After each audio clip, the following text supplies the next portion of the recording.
नमस्कार। 4C supreme law partner के इस कानूनी एपिसोड में मैं आपका दोस्त और host doctor Ajay Kumar Pandey, supreme court of India, लेकर आया हूं इस सवाल का जवाब कि आप व्यू नाउ के इन्वेस्टर्स मुझसे पूछ रहे हैं कि हम क्या करें, हमें अपना पैसा कैसे वापस मिल सकता है, कम से कम मेहनत, जल्दी से जल्दी और कम से कम खर्चे। तो आज का जो हमारा एपिसोड है वह आप में से ही एक दर्शक के सवाल से बना है और यह हमारी आपके साथ जो अब 2 या 3 महीने का हमारा रिश्ता है उसमें तीसरी कहानी है। कहानी के फॉर्म में ये एपिसोड लेकर आया हूँ। तो अगर आपको पसंद आए तो आप ज़रूर वीडियो को लाइक करें, शेयर करें, सब्सक्राइब करें और कहानी सुनने के लिए तैयार हो जाएं। इस कहानी के अंत में आपको मिलेंगे कुछ मंत्र जो आपके दर्द की दवा बन सकते हैं। उर्दू का एक शेर है, क्या अच्छा हो कि उनका हुस्न ही मेरे इश्क का आईना बन जाए, और क्या अच्छा हो जब दर्द ही बेइंतहा दर्द ही दवा बन जाए। तो मेरे इन्वेस्टर साथियों, आपका ये जो दर्द है मैं समझ सकता हूँ, लेकिन अब आपको इसी दर्द को दवा बनाना पड़ेगा। तभी किसी शायर ने आप इस मौजे मौसू के लिए ही लिखा होगा कि क्या अच्छा हो कि जब दर्द ही दवा बन जाए। एक और शायर ने इसको अपने अंदाज में कहा, मुश्किलें मुझ पे इतनी पड़ी कि अब आशा हो गई।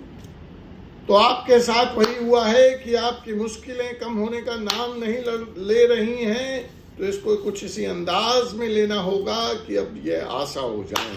तो आइए आज हम शुरू करते हैं जम्मू से आए इस फोन की कहानी। और जो हमारा वीडियो है वो है FIR का फंडा। FIR का फंडा जम्मू से नोएडा से लेके सुप्रीम कोर्ट का। व्यू नाउ केस में जो आवाज उठाएगा वो पैसा पाएगा। मेरा कोई स्टैंड चेंज नहीं है डे 1 से। सारे वीडियो रिकॉर्डेड प्रमाण के रूप में मौजूद हैं। जिन साथियों को लगता है कि मैं स्टैंड चेंज कर रहा हूं, कृपया आप वीडियो को जाकर देखें। मैं कंसिस्टेंट हूं, लेकिन एक बात आपको समझनी पड़ेगी, ये कानून है। कानून में जो चीजें, जो तथ्य आएंगे उसी का विश्लेषण किया जा सकता। इसमें किसी का पक्ष लेना, किसी का विपक्ष में जाना जैसी कोई बात नहीं है। मैं जितनी ईमानदारी बरत सकता हूं, जितनी मेरी समझ है, उसके आधार पर मैं तथ्यात्मक आधार पर विश्लेषणात्मक अंदाज में चीजों को रखने का पसंद करता हूं। कई बारी आपको पसंद आती है, कई बारी पसंद ना आए। जिस तरह से बहुत लोगों को पसंद आती है वो तारीफ नहीं करते हैं, तो उसी तरह से जब आपको चीजें पसंद ना आए तो आप गालियां ना दें, अपनी बात रखें।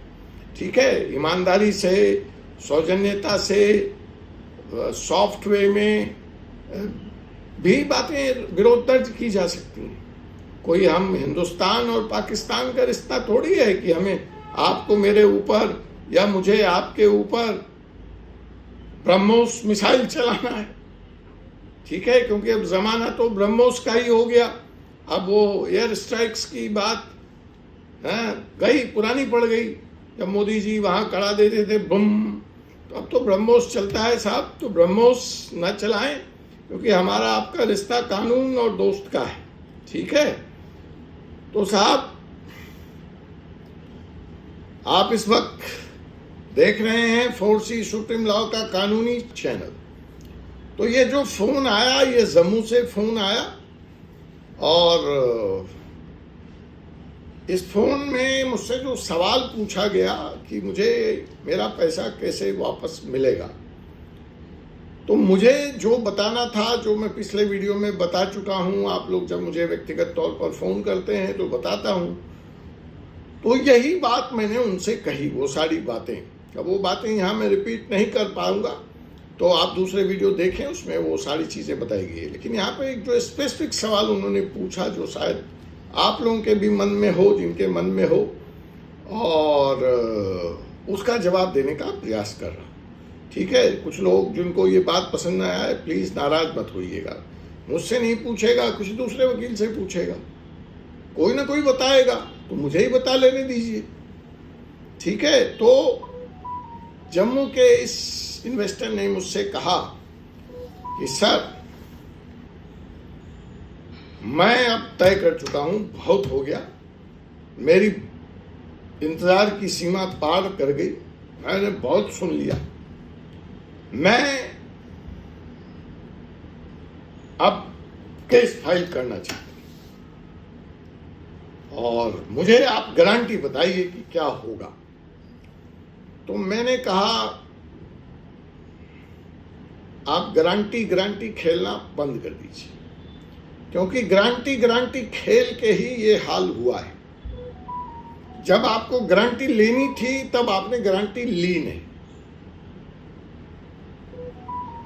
ठीक है, तो अब गारंटी खेलना छोड़ दीजिए और आगे की बात कीजिए। तो उन्होंने कहा कि सर, क्या मुझे FIR कर देनी चाहिए? अभी तक मैंने कंपनी के बाबत कहीं कोई शिकायत नहीं की है। तो मैंने कहा, इसका जवाब बड़ा सीधा नहीं है, हाँ या ना में। मैं समय लेकर उनको भी समझाया, आपको भी समझाने की कोशिश कर रहा। तो जिस सवाल का सीधा जवाब नहीं है हाँ या ना में, तो उसको मैं सीधा कैसे देता? तो मैंने उनसे कहा, और उनके माध्यम से आप सबको कह रहा हूं, कि जब आप मुझसे सवाल पूछते हैं, तो मेरी स्थिति अभी तक यह है कि मुझे किसी ने व्यू नाउ का कोई भी कागज नहीं दिखाया है, ना मैंने देखा है। हाँ, कुछ लोगों ने मेरे दफ्तर को भेजा है, लेकिन वो दफ्तर में ही पड़ा है, क्योंकि जब तक रणनीति तय नहीं हो तब तक फाइल खोलने का, फाइल बनाने का कोई मतलब मुझे नहीं समझ में आता। तो कहा कि मैंने, देखिए, कायदे से जो सच है कि ना मैंने कोई कागज देखा है आपका, ना कंपनी के साथ आपका क्या एग्रीमेंट है वो देखा है, ना कोई प्रूफ देखी है, ना कोई डॉक्यूमेंट देखा है। तो मेरे लिए इस वक्त इस हालात में कोई कमेंट करना उचित नहीं। अब बिना कागज देखे, बिना नब्ज देखे, एज ए डॉक्टर जनरल सलाह, FIR करनी है या नहीं करनी है, इसको हम लॉजिकल या प्रैक्टिकल तौर पे देख सकते हैं और हम बात कर सकते हैं। तो उन्होंने कहा, ठीक है सर, आप उसी तरह से बता दीजिए मुझे। तो मैंने उनसे कहा कि देखिए, आप जम्मू में रहते हैं और आप जाते हैं अपने स्थानीय पुलिस स्टेशन में कि साहब, मेरे साथ ऐसे लूटपाट, ठगी, स्कैम हो गया, और ईडी इस मामले की जांच कर रही है, और डायरेक्टर्स ऑलरेडी अरेस्ट हैं, और हम चाहते हैं कि आप हमारी भी FIR जम्मू के थाने में दर्ज कर लीजिए। तो पहला सवाल, क्या जम्मू की पुलिस आपकी बात को मान करके FIR दर्ज कर लेगी? संभावना कम है। और बात जम्मू के पुलिस की ही नहीं है, ये मसलन आप बम्बई की बात कर लें, बेंगलोर की बात कर लें, हैदराबाद की बात कर लें, पटना की बात कर लें, गोरखपुर की बात कर लें, लखनऊ की बात कर लें, जहां भी आप जाएंगे, स्थानीय पुलिस से इस मसले में जब जांच चल रही है, डायरेक्टर्स ऑलरेडी अरेस्टेड हैं, तो FIR दर्ज करवाना पुलिस से आसान नहीं। देखिए, मैं कानून की बात नहीं कर रहा हूं, समझ लीजिएगा मेरी बात।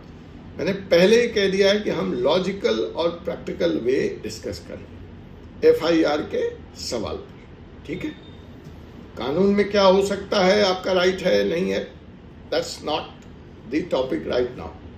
हम एक logical, easy, comfortable, logistically possible, practical reality की बात कर रहे हैं। ठीक है, तो पुलिस पहले तो मानती नहीं है, फिर वो मान जाती है। आपने दबाव बनाया, अपना परिचय निकाला, इन्फ्लुएंस किया, कानून की धमकी दी, वकील को ले गए, कुछ भी हुआ, तो पुलिस कहती है ठीक है जी, कंपनी कहाँ की है? तो जी कंपनी तो नोएडा की है या चंडीगढ़ की है। केस कहाँ रजिस्टर्ड हुआ? पहला नोएडा में। जांच कौन कर रहा है? ईडी। ईडी की कौन सी यूनिट? पंजाब की यूनिट। अरेस्ट कहाँ है? कपूरथला की जेल में। मुकदमा किस कोर्ट में चल रहा है? जालंधर की कोर्ट में। तो पुलिस बोलेगी वहां जाओ ना। यहां पटना में, गोरखपुर में एफआईआर अगर मैं दर्ज भी कर लूं तो मैं क्या कर लूंगा इसमें? तो पुलिस ये कह सकती है कि यह जुरिडिक्शन हमारा नहीं है, जहां का जुरिडिक्शन है वहां जाकर आप एफआईआर करिए। अब आप पहुंचते हैं नोएडा और चंडीगढ़ या जालंधर, और वहां आप मेहनत मशक्कत के बाद एफआईआर दर्ज करा देते हैं।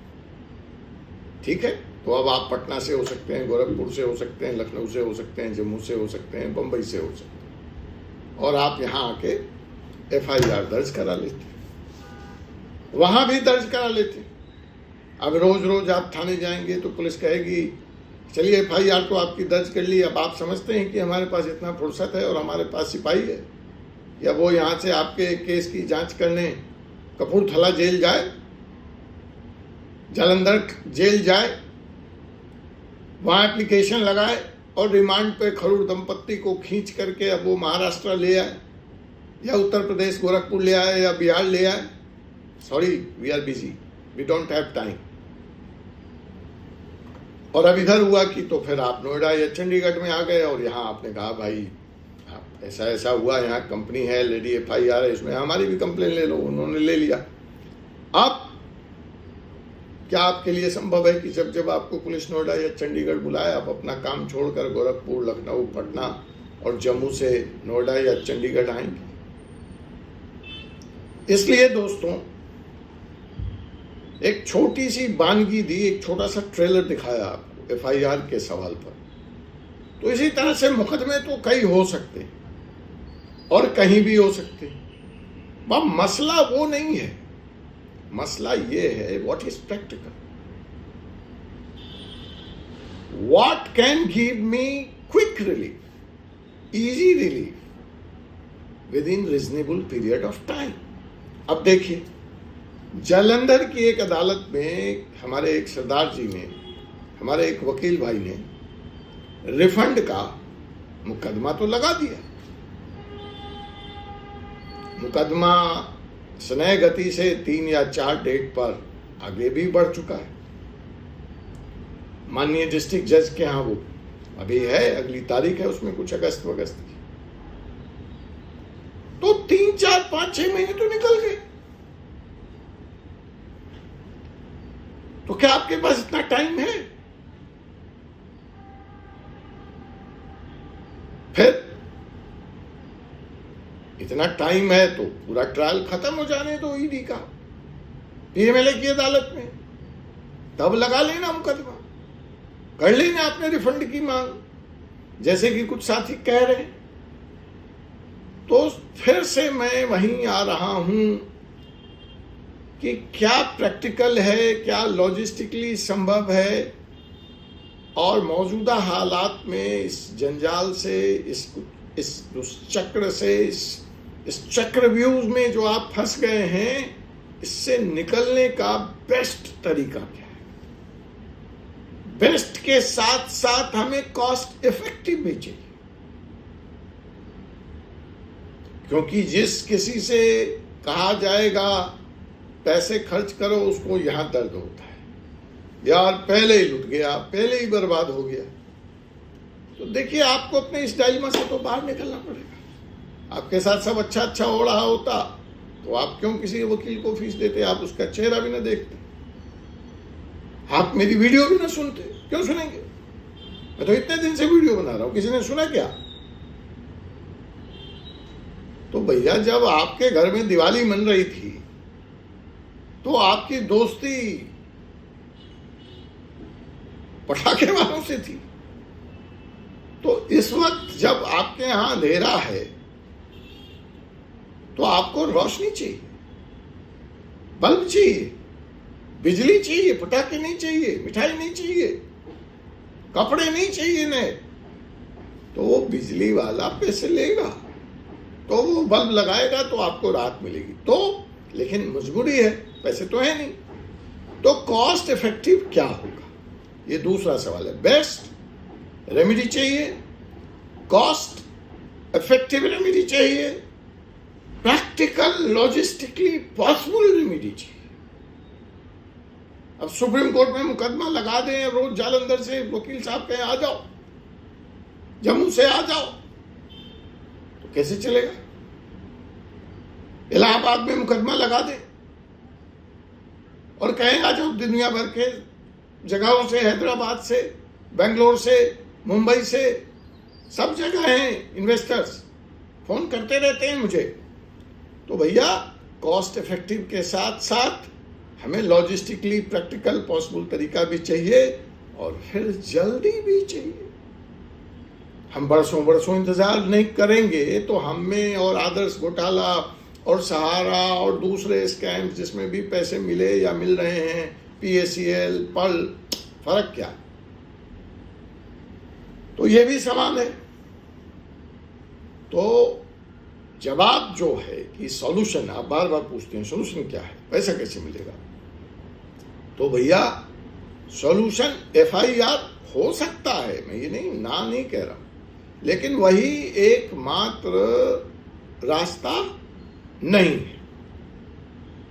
अब आप मुझसे पूछेंगे कि फिर वकील साहब आपने ज्ञान तो दे दिया, कहानी तो सुना दी जम्मू की, वो जो मंत्र था वो मंत्र तो बताया नहीं।